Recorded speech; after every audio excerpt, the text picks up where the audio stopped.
Salut, c'est Sam de Rolling Stone. Vous le savez, chaque semaine je vous raconte la petite histoire des grands standards rock et metal. Aujourd'hui, des jeux d'eau pour changer et une filiation plus intéressante que vous ne croyez. Je vous explique ça tout de suite.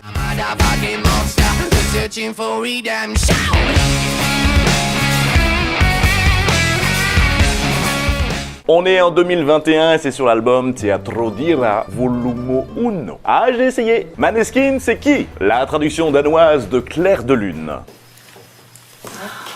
Oui, parce que la mère de la bassiste est danoise. Et des Italiens gagnant de l'Eurovision en 2021, soit le premier groupe rock à réitérer l'exploit de Lordi 15 ans avant. Sauf que le Quatuor cumulait le million de disques vendus en Italie avant même cette victoire. Oh, marrant comment un groupe passe par l'émission X Factor et ayant annulé un duo avec Amanda Lear, faute d'argent, comment il se retrouve en peu de temps à faire la première partie des Stones à Las Vegas. Rolling Stone! Ou d'enregistrer un titre avec le guitariste de Rage Against the Machine. Mamma mia!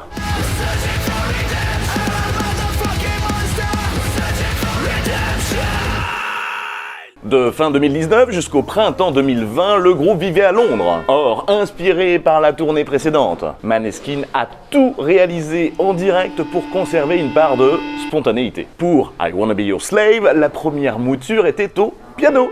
Étonnant, pour un morceau autant dominé par une batterie martelée dès l'intro. Batterie rejointe ensuite par une basse, avant que la guitare ne fasse finalement son entrée au bout de 30 secondes.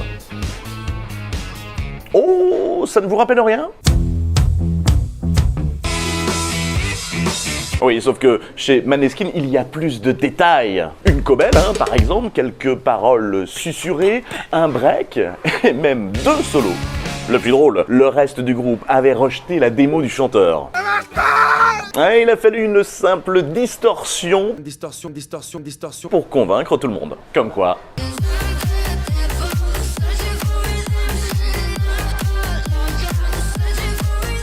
Contrairement au précédent album qui s'inspirait d'une muse, celui-ci, contenant 2 chansons en anglais, est plus autobiographique. Ici, le but est de jouer sur nos envies contradictoires. Je veux être un bon garçon, je veux être un gangster, mais aussi de prouver que nous ne pouvons pas être résumés sous une seule identité de genre, de sexualité ou de caractère.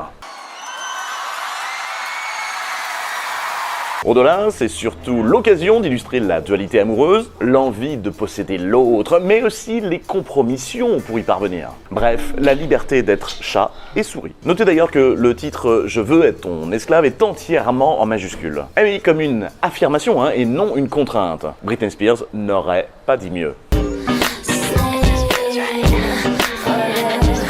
Bref, du moderne, mais aussi pratique pour que les différents publics s'identifient.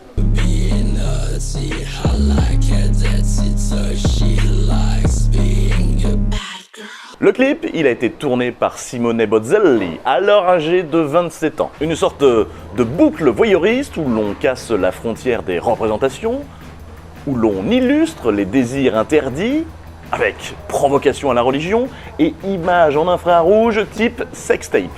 Le pire, c'est que ce titre n'a jamais été un single. Alors, pourquoi un clip quand même? Eh bien parce que la chanson est devenue virale après ce fameux Eurovision. C'est pourtant pas celle-là qu'il jouait en plus. Il y a même une version enregistrée en une seule prise avec Iggy Pop. Oui, tu la vois la filiation? Oh, ils iront loin les petits. Le conseil de la semaine avec ces 2 livres. Merci aux tipeurs, utipeurs, souscripteurs YouTube et acheteurs de la boutique. À très vite.